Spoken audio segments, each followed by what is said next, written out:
The purpose of this podcast is to educate and to inform. This is not a substitute for professional medical care and is not intended for use in the diagnosis or treatment of individual conditions. Guests on this podcast express their own opinions, experience, and conclusions. The mention of any product, service, organization, activity, or therapy should not be construed as an ASCO endorsement. Hello and welcome to the ASCO Guidelines podcast series brought to you by the ASCO Podcast Network, a collection of 9 programs covering a range of educational and scientific content and offering enriching insight into the world of cancer care. You can find all the shows, including this one, at podcasts.asco.org. My name is Brittany Harvey, and today I'm interviewing Dr. Jennifer Griggs from the University of Michigan and Dr. Gary Lyman from Fred Hutchinson Cancer Research Center and University of Washington, co-chairs on appropriate systemic therapy dosing for obese adult patients with cancer, ASCO Guideline Update. Thank you for being here, Dr. Griggs and Dr. Lyman. Thank you, Brittany. Thanks for having us. First, I'd like to note that ASCO takes great care in the development of its guidelines and ensuring that the ASCO conflict of interest policy is followed for each guideline. The full conflict of interest information for this guideline panel is available online with the publication of the guideline in the Journal of Clinical Oncology.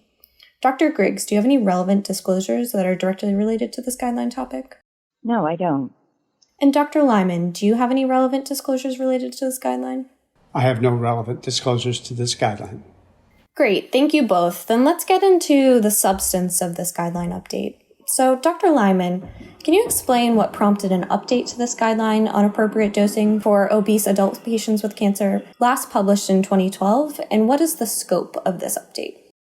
Thank you, Brittany. Yes, this is an update of a previous guideline, several years old, that was prompted by evidence that there was wide variation in how chemotherapies at that time were being dosed, particularly in the overweight and obese population. Some were capping the dose, some were giving the full weight-based dosing, and all sorts of permutations in between. So that guideline was greeted, I think, quite favorably, and in fact led to changes in clinical practice in many institutions, and I believe also in the cooperative group research networks. Since that time, however, a whole array of new therapies have come along. These we'll talk about briefly in this podcast include the novel targeted therapies based on molecular targets, as well as the new checkpoint inhibitors and other monoclonal antibody therapies, where the dosing issues in general are different for many of these agents, and specifically for patients who are overweight and obese. We thought it was important that we update this guideline, review the evidence in total appropriate to the dosing of these new agents in overweight and obese patients, and make updated recommendations that would be more relevant to the practice of oncology in 2021. Great. Thank you for explaining the previous version of the guideline and for explaining the expanded scope. So given that, I'd like to review those key recommendations made in this guideline. So Dr. Griggs, what are the recommendations regarding dosing of cytotoxic chemotherapy in obese adults with cancer? With rare exception, we recommend, and the evidence supports, using actual body weight when we calculate doses. So whether it's dose per kilogram, milligrams per kilogram, for example, or per meter squared using body surface area, we recommend that the actual body weight of the patient be used with no compromise or capping, no maximizing the dose as if it were calculated using 2 meters squared, for example. There's no evidence that that's necessary to avoid side effects. And in fact, there's increasing evidence that doing so, that limiting the doses in patients is associated with decreased benefit of the treatment. Since the original guideline came out, there's been no convincing evidence that has made us change our recommendations. So again, in brief, we recommend that actual body weight be used in calculating the target dose for cytotoxic chemotherapy. Great, thank you. That's very clear for clinicians. So, Dr. Lyman, you mentioned this in your introduction to the scope of this guideline, but what are the recommendations for dosing of checkpoint inhibitors and targeted therapy in obese adults with cancer? Well, Brittany, these are the new agents that I referred to in the introduction that have appeared in broad usage in oncology and other disciplines since our 2012 guideline recommendation. Many of these are monoclonal antibodies, and these generally have a wider therapeutic index and distribute in extracellular fluid and plasma with less correlation with body size descriptors such as weight or body surface area.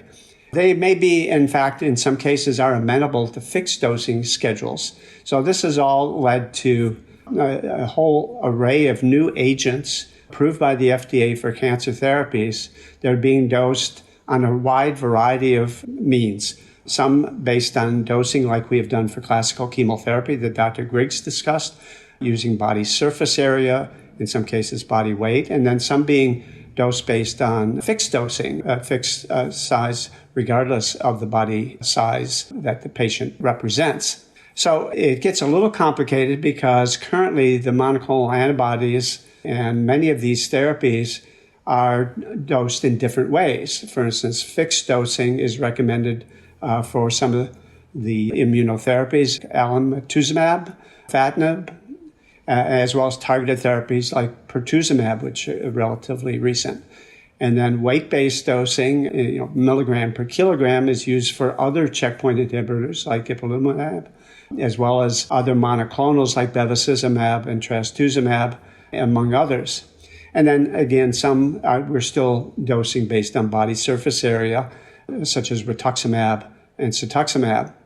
So the bottom line is these agents will be dosed, and the approved dosing by the FDA will generally be based on the schedule and dosing that was used in the pivotal clinical trials. And different companies and different disease areas have chosen different ways of dosing these. So for us with this guideline, and this is true of overweight and obese patients in particular, we recommend dosing these agents based on the FDA-approved dose and schedule for that agent. But be aware, as I indicated, that it will vary from agent to agent and category of agent from one to the other.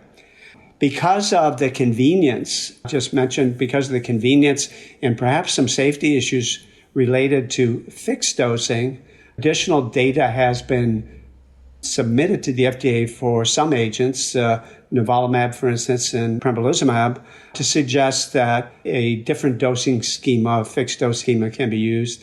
And that has led to a modification in those dosing recommendations.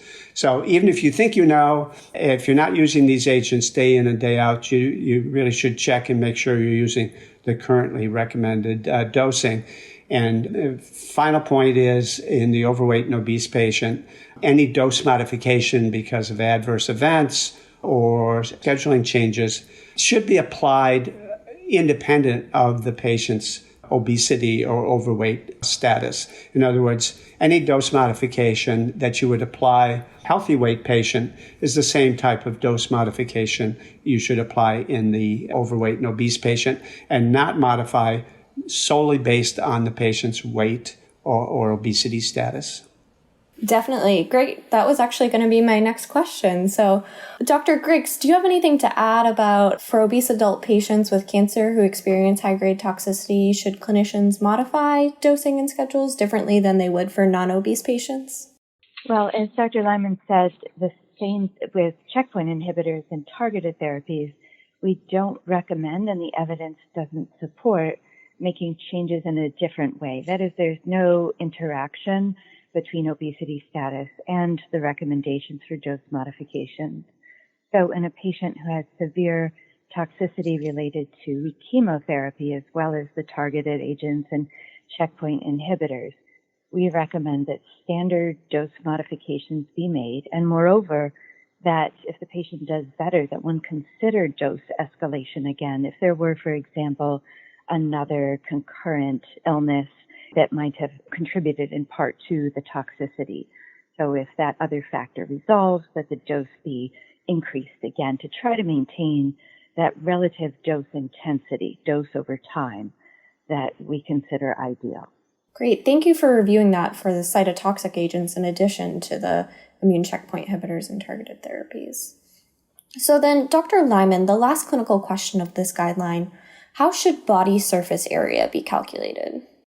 Well, this is the issue alluding to when I mentioned that there could be safety concerns with these complex calculations.